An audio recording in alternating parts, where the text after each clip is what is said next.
First of all, what has been sacrificed, okay?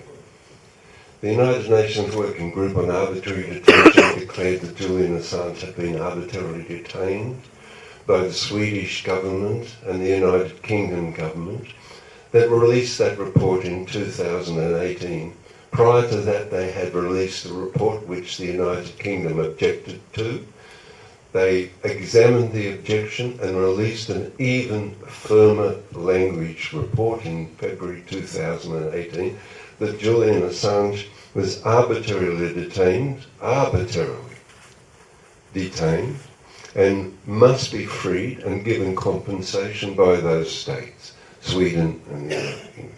That is the broad outline. Okay, now extending into the 14th year. So the United Nations for us describes the broad circular outline of what has happened to Julian Assange. The interior of that, the interior of those 13 now moving to 14 years, is described by the United Nations Rapporteur on Torture, Professor Nils Melzer, Professor of International Law at Glasgow University. In his report, after examining Julian in Belmarsh prison in 2019 with two experts on the results, what happens to us from years and years and years of psychological torture consisting of lies, smearing, mobbing, endless promises, abrogation of law, abrogation of human rights, abrogation of conventions of asylum, distortions of due process, peculiar irregularities of detention. The interior is described in that United Nations report, which on the testimony of the Minister for Foreign Affairs has been partly read. It was tabled in Parliament, so the Parliament is aware of the interior of that exterior boundary. Now the positive. There's 95,000 cables. I think 217,000 in the Iraq war logs and several hundred thousand in the Afghan war logs and the Guantanamo Bay files. A quick example from those three.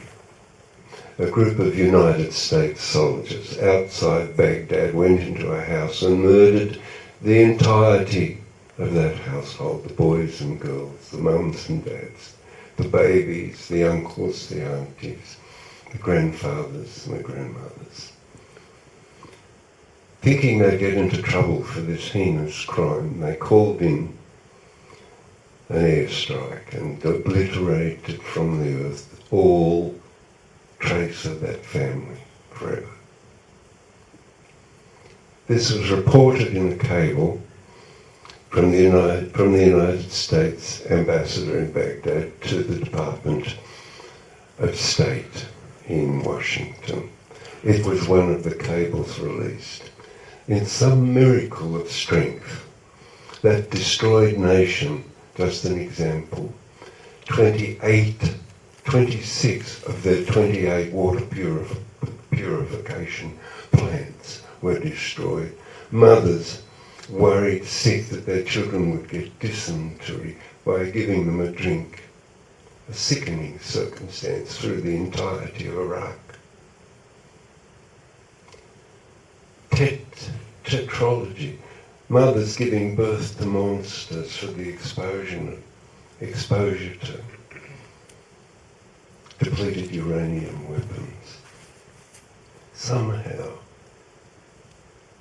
how, I don't know. Somehow that nation gathered together the strength and refused to sign the Status of Forces Agreement, which meant that the United States and its allies had to remove all their forces from Iraq. It brought an end to a war. A leak held on the Wikileaks site read by the parliamentarians and bureaucrats and people of Iraq, brought an end to a war, saved lives.